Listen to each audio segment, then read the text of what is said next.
성경의 교리 가운데 불가항력적인 하나님의 은혜라는 교리가 있습니다.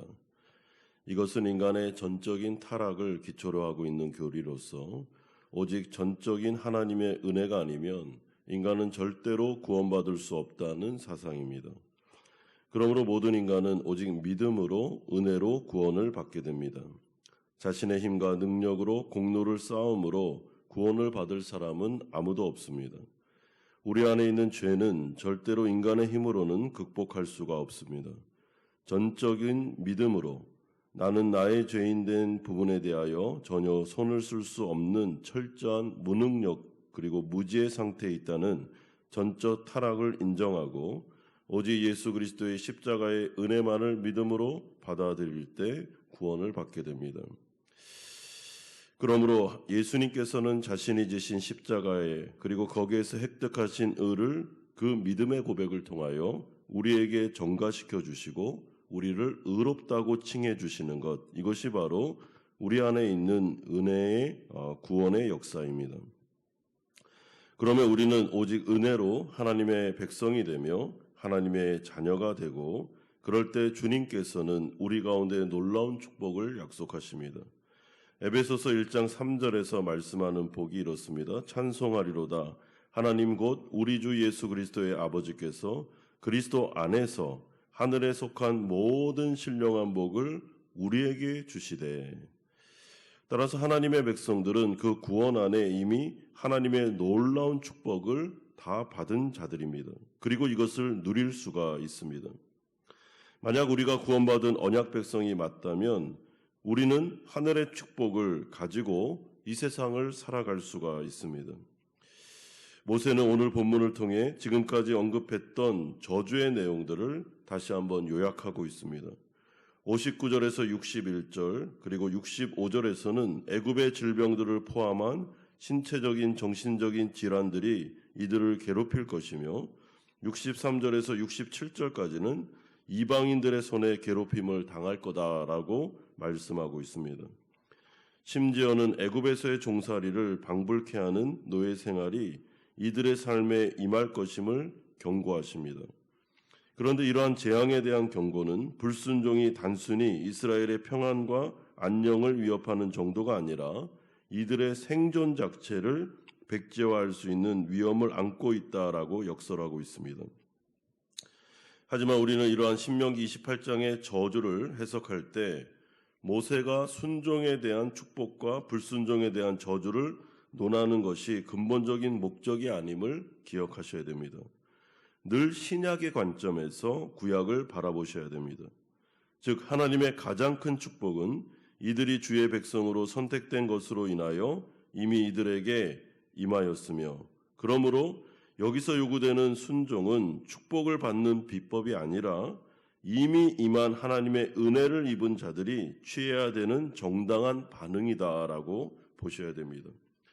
따라서 하나님의 언약 백성답게 하나님의 말씀에 순종하며 살라는 것이 바로 신약의 렌즈로 바라보는 신명기의 말씀이 되는 것입니다. 그러므로 58절은 결론적으로 말씀합니다. 내가 만일 이 책에 기록한 이 율법의 모든 말씀을 지켜 행하지 아니하고 내 하나님 여호와라 하는 영화롭고 두려운 이름을 경외하지 아니하면 그렇다면 이 신명기의 말씀에 기록된 재앙이 모두 다 이스라엘 백성들에게 닥칠 것임을 경고합니다.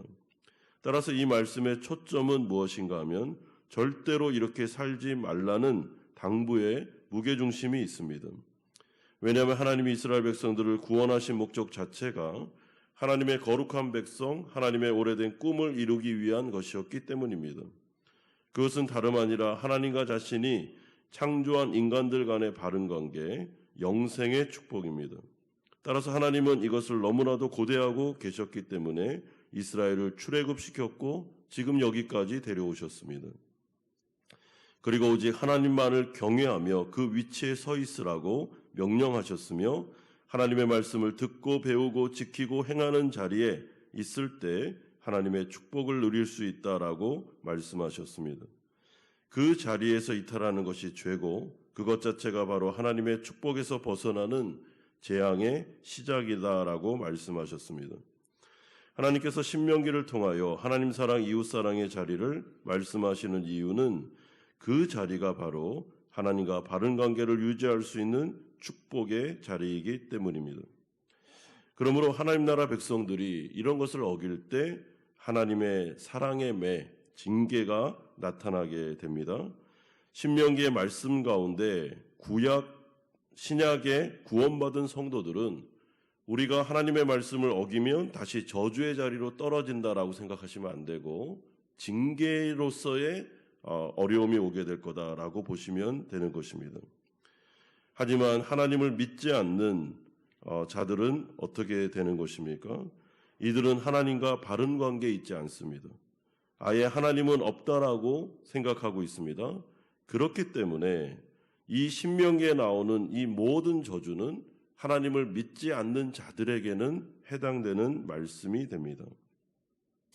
그들에게는 하나님을 경외하고 신뢰하는 사랑의 마음이 없기 때문이고 그렇기 때문에 하나님의 말씀에 순종할 마음이 없기 때문입니다.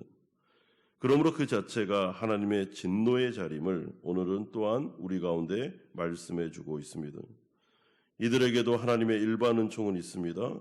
그럼에도 불구하고 특별 은총이 없는 것입니다. 그러므로 신명기의 말씀에 이스라엘 백성들, 여러분 모형적으로 이들은 하나님의 언약 백성이라고 말하고 있습니다. 그러나 그들의 마음속에 신비 가운데는 사실은 마음의 할례가 없었습니다. 그래서 하나님의 말씀에 계속 불순종하는 것이죠. 그렇기 때문에 이 구약에 있는 이 그림 언어를 신약의 관점으로 볼 때는 사실은 이들은 불신앙인들이었습니다. 예수님을 믿지 않고 있었습니다. 그래서 자꾸만 그 가나안 땅에서도 불순종하고 우상 숭배하고 이방인을 섬기고 있었던 것입니다. 그러나 이제 신약으로 넘어와 예수를 믿는 자들, 구원받은 선택받은 자들에게는 로마서 8장 1절의 말씀처럼 결코 정죄함은 없으며 저주의 자리로 나아가지는 않습니다. 하지만 신명기 말씀의 이 수많은 축복과 저주 부분에 대한 이 모든 말씀이 성도들에게도 적용될 수 있는데 그것은 징계, 사랑의 매로 우리 가운데 적용되게 됩니다. 그리고 그 사랑의 매는 우리를 미워하셔서 주시는 것이 아니라 우리를 사랑하시기 때문에 주시는 부분입니다.